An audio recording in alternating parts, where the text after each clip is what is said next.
Hi folks, welcome back to the channel. Today's Wednesday. This is episode number 27, I believe. 27 of our Model 3 tip of the day. And I'm out in the open air today. In fact, I'm at the Hillside Church parking lot, which I use quite frequently to film. Don't worry, I do go there, so I have kind of a reason to be here anyway. There's no one here. There's not a car in sight. There's not a person in sight. No cars, no cars, no cars, still no cars, no cars, no cars. Red Dragon!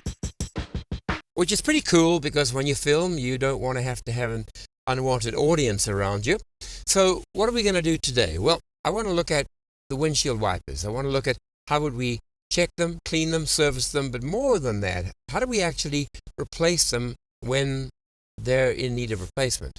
When the blades are cracked or the blades are damaged, or something else has happened, how do we set about replacing those blades? We're going to take a look at Red Dragon's wiper blades. I'm going to remove and refit them. The manual tells you that we probably want to do that once a year. I tend to think that that's a little too frequent.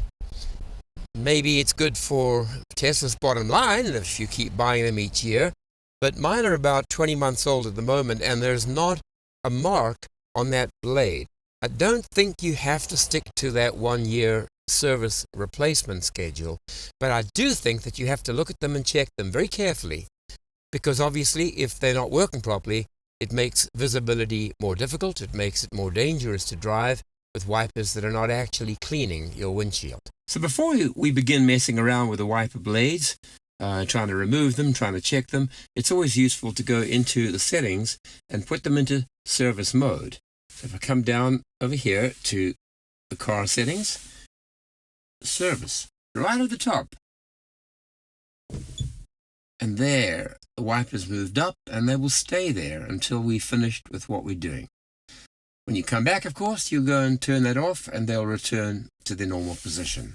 One of the things it does say in the manual is to lift the blades and put a towel underneath, so you don't damage your windscreen. So something like that. Also, don't pull back too hard. They'll only go up to a certain limit, and after that you'll just be breaking them. So towel underneath. Janine is going to kill me. This is the one from the bathroom. Maybe she won't notice it's missing.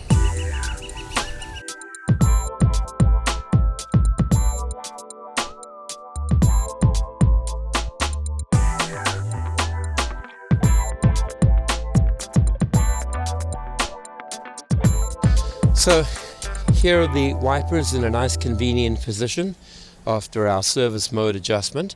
And the first thing you want to do is just to lift the blades like that and run your fingers along the edge. And what you're feeling for is that there are no tears, no little nodules or damage. You want the blade to be soft and pliable. You want it to be undamaged, and you can run both fingers around either edge. So I'm just running it carefully along, and that's fine. And you'd repeat the process for that one over there. So at this point over here, everything works, everything looks good. If I was having problems with my wiper blades, I'd be seeing it anytime there was rain. I'd be seeing streaks or lines or gaps. I'm not, so that gives me the confidence that the blade is still good, even after 20 months. So we're coming up to the 2-year mark. But do take your time with this inspection, because here you can feel whether it's pulling away, it's wearing, it's torn, and there's absolutely nothing on there. There's no residue. And you want to be sure to follow the instructions in the manual, and that is to use normal wiper fluids or water, not to use anything that puts a residue on your windshield or puts a residue on the blades that damages its longevity. But what if we needed to replace it? Let's say that I have a need to replace this blade, and here's what we're looking for. A tiny little button, little square button that sits in the middle of that area. And if I push down on it, I'm going to be able to slide the blade out. So let me do that now. I'm going to push down, and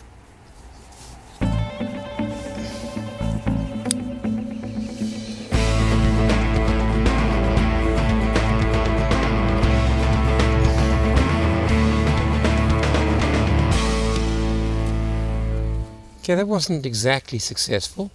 Let me just go back and read the instructions again quickly. Okay, we're going to try that again and try something else here, and I'm going to press down on that little button, and that's it. Comes loose completely, and that's the tab that I was pressing. This is the rest of it. I guess you could clean it while it's out, but we're going to imagine that we've purchased a new one and that we're about to replace it. And if you have a look along this blade now, you can see that in fact it's in good condition.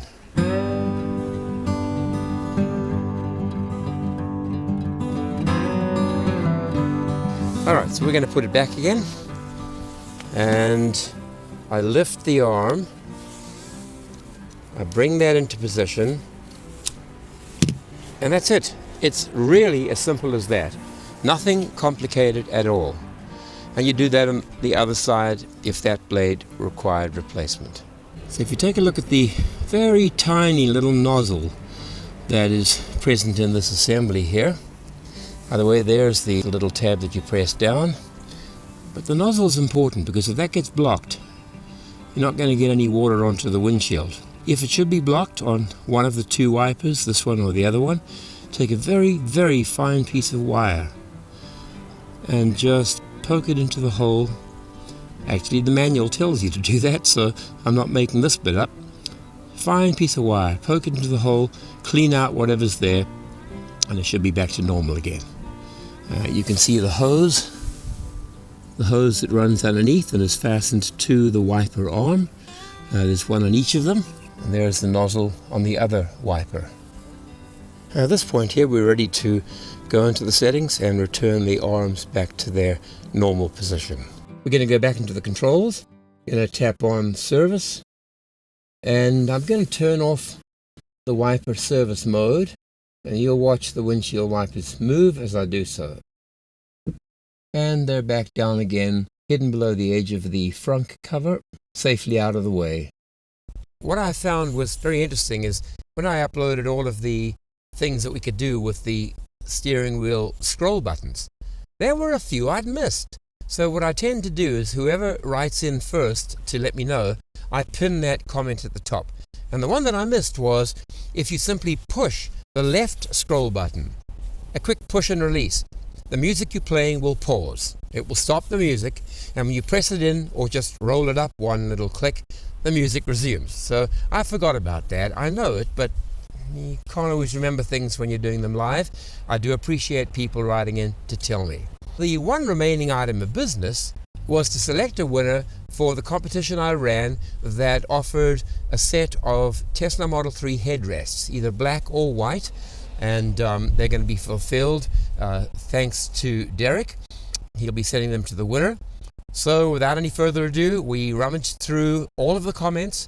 We put all the names in the hat of those who were subscribers. So unfortunately, we did have to abandon quite a few of the names. They were not subscribed. But for the subscribers, we put them in the hat, and here is the winner.